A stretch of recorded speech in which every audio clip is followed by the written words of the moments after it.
Sad reality truth is human trafficking is a violation to one human rights because it hurts the victim psychologically, emotionally, mentally, and physically.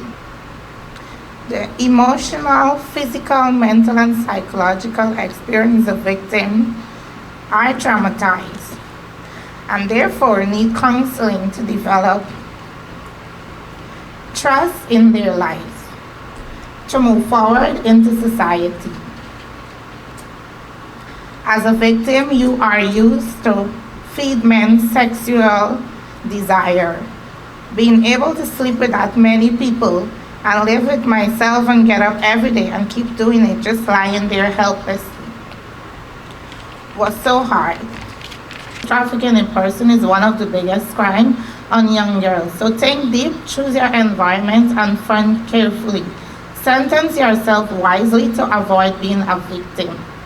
Should you have any uncertainty of people around you, seek help. That was Deborah, a young Guyanese mother of two. Deborah is among the more than 1,446 victims who were identified and supported by the Ministry of Human Services and Social Security Countering Trafficking in Persons Unit over the past several years. But locals are not those who are more at risk. Migrants account for more than 90% of human trafficking cases locally over the past 5 years, according to coordinator of the Countering Trafficking in Persons Unit, Tanisha Williams-Corbin. Several initiatives have been undertaken to address the scourge and support the individuals affected. The Ministry of Home Affairs is also building a transitional center for persons affected by trafficking. That is located in Cummins Lodge to the tune of $134 million, and that project is expected to be completed this year as well. It would act as a safe house for the CTIP unit and for the police force to conduct screening and interviews. The new Combating of Trafficking in Persons law also paves the way for restitution for victims and harsher penalties for perpetrators.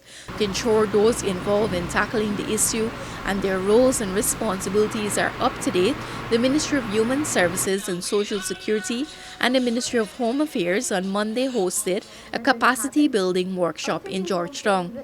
The training was meant to ensure that stakeholders have a thorough understanding of the new legislation and to equip them with knowledge and tools necessary to identify and report suspected instances of human trafficking and smuggling of migrants. Addressing the opening, Minister of Home Affairs Robertson Ben said while Guyana has managed to obtain its Tier 1 status in the United States Department 2024 Trafficking in Persons report to tackle the issue, there is a far way to go.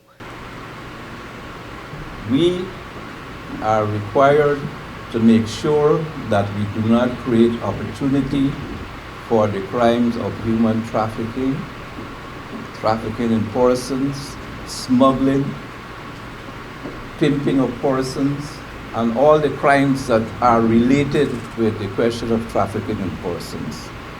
Even though there's significant change going on throughout our country, that there is continuing risk and that we have to work hard to afford, to allow, to reach out, to give the protection to those persons in rural communities and indigenous communities particularly.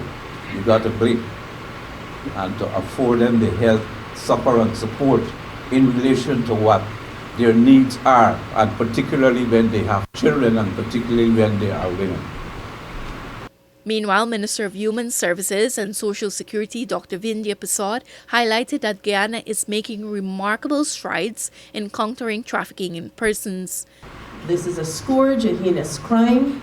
It is illegal, and I liken it to modern-day slavery. We must recognize it in the cases where persons are brought from remote, rural, and hinterland areas into servitude and denied their remuneration, denied their freedom, denied their rights. We must not only recognize it, but we must take action.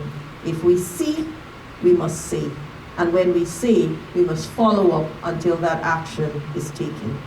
July is National Human Trafficking Month. It is being observed under the theme Forging Connections to Expand Services to Victims of Human Trafficking. Reporting for the newsroom, Charlotte Bacchus.